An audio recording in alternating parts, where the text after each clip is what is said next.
My name's Frank Wilkes. I'm the director of Kycker, an online music development platform, and we're based today at our studio in Chesterfield on the south side of Sheffield. We are working with a lot of emerging artists on how that they actually can make money out of the music they're creating. So there's a lot of work around how tracks are distributed and marketed properly, because the digital landscape is quite different from the physical industry that I first got involved in.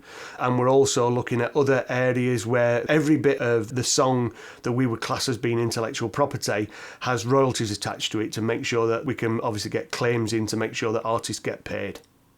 We've always been really keen on the idea of working with young people, either from a staff point of view or as we have with new artists coming through, mainly because as much as people read about the music industry, sort of like, oh, it's doing really badly, or that, Spotify's royalty rates are really poor, I think people need to understand it is a completely different landscape to what existed previously.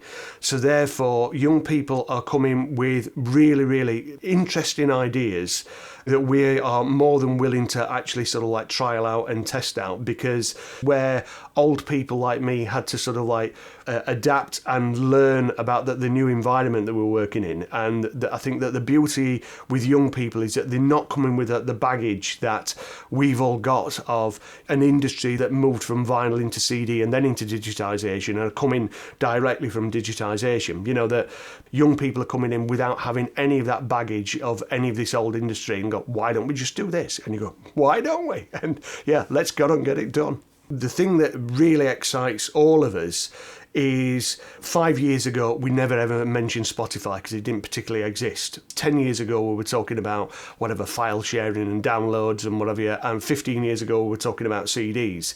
So in 5 years' time, we will be talking about something completely different to what we are talking about currently. So we like people coming with sort of like, really sort of like radical new ideas, because the radical new ideas of today will be the music industry of tomorrow. My route into it is I'm a shining example of how to do things totally and utterly the wrong way. So while I was at school, I thought, I don't need to do any of these qualifications because I'm going to be a rock star. And obviously that didn't happen. So I'd got a job offer as an apprentice in engineering. So I did a 4-year apprenticeship whilst continuing to play in bands, and I ended up getting made redundant a year after my apprenticeship finished. And I then went to what is now Sheffield Hallam University and did an HND in computer-aided engineering, which has paid off in certain respects because it gave me a little bit of a background in what obviously happened, which is sort of like digitisation. Kycker as a platform has a number of elements to it, so that there's distribution and there's publishing, songwriting, royalties, and synchronisation into film, video games, TV, etc., etc. I think what we have with it, whether it's developers, graphic designers, solicitors or whatever, some people have got to have a formal education to be recognised for the role that they do. Other people are learning on the job and whatever.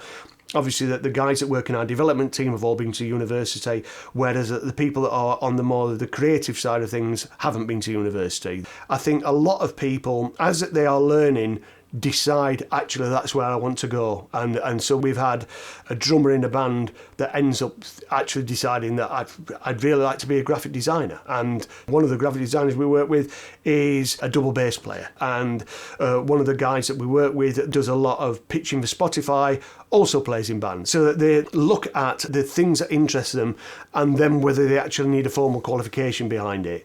What we're keen on that young people think about is just get involved in the industry to start off with and find out what you like, because if you go through a formal route of you do your GCSEs and your A-levels and then you sign up to a university course, it's a lot harder to get off a university course after a year realising that you don't like it actually into something that you do like, and it's a lot easier to actually get involved in the industry and go, actually I'm really interested in this, and then if you need a formal route, getting into the formal route. So it's getting sort of like that hands-on first. I would say that everything that I've learned on the job. And I think we work in an industry that is changing so rapidly that by the time I think a qualification is written and approved and then starting to be delivered, it's already starting to be relatively redundant. So that, I think that idea of even if somebody wants to go to university, that they've got to be getting some hands-on support from the industry, because if they start, a 3-year university program, at the end of it, that the industry that they're going into isn't going to be the same one that they started with. So we're really, really sort of like, big supporters of like apprenticeship programs and whatever, where you are going to get a qualification to a certain level, but you actually know about the industry you're working in because you've actually done it through that hands-on experience in a rapidly changing environment. I think it's a very old business model to say, come and work for us for free.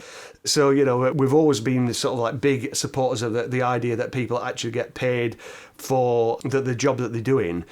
So therefore, looking at these routes in, apprenticeships and whatever, even being able to sort of like, come in and do some part-time work or whatever, because we're always looking for people that have got radically different ideas to actually test things out. So that might be about how that we can use social media to attract audiences. And some of the work that we've done with young people has been the best work that we've ever done. So yeah, we're really keen on the idea that people can, come to us with ideas, and I think other people in the industry are, but, realise that what you've got has a value to it and you should get paid for it. We're getting a lot of input from young people about how they think people will interact with fan bases, etc. And then we've worked with young people on the business end of things, shooting videos, putting shows on. We ran a radically different pre-apprenticeship program a few years ago, where basically we had a stage at a festival, and a month before that stage actually took place, we got a bunch of people on a pre-apprenticeship program and said, we've got this stage, what do we need to do? And they basically went away, found the bands, stage managed it, did the sound for it, did lighting, etc. Every role that was done on those events, which was a stage over 3 days, was devised and run by young people. And we sort of like try to prove a point to other people in the industry that young people aren't somebody that's going to come along and not have any ideas whatsoever. It's, all you need to say is, well, what do we need to do? What do you think? You just let people sort of like run away with ideas and have a go at things, because experience is definitely the best teacher. I think for young people wanting to come into the industry, they need to look at really having more of a portfolio career. So that rather than just focusing on, I'm going to be the bass player in a punk band, for argument's sake, speaking from experience, you've got to think about, what else can you actually do so you can make money. So therefore, you might, promote a night somewhere, you might be a DJ, you might do graphic design for somebody, you might, so it's having a number of skills that you can be involved in.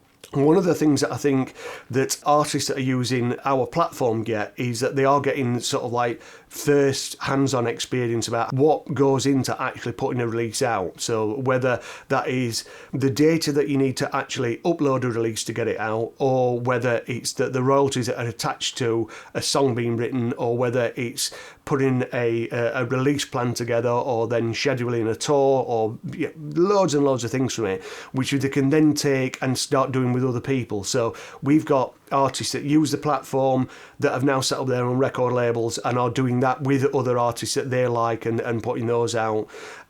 We've got people that are obviously working with us, young people that are working with us that are, coming in and doing specific graphic design because they say, I am particularly interested in doing X, so we've got, people that are really good at doing hand-drawn sort of like artwork, and we've got other people that are really good at doing animation, and other people that are really good at doing radically different videos to anybody else that they'll do. So it's good to say, in 15 years time I want to be doing this, but I think to get to your end point you've got to be able to get experience of a number of skills. If I was, sort of like 15, 16, 17 years old now, I will be looking at a sector that is there and changing and going, God, this is exciting, I want to get involved in it.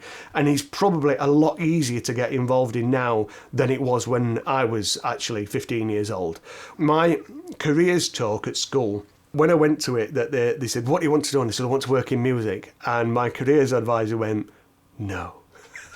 And I think that firstly has changed. I think, there's a lot of preconceived ideas about the industry that need to be challenged, because I think, that people need to realise that we're looking at a huge industry, an absolute flagship industry for the United Kingdom. And I think we'll continue to do great work and be really, really sort of innovative in the way that we work. But it's a lot easier to actually get involved because there's a lot more people realise that actually we need young people. There's a brilliant quote that says it's not the strongest of the species that survives, it's the one that's most adaptable to change. I think if people bear that in mind, it is a case of, that the industry needs to adapt, and the way it adapts quickly and new ideas come is for young people to get involved in it, and the openings are there and people need to take them.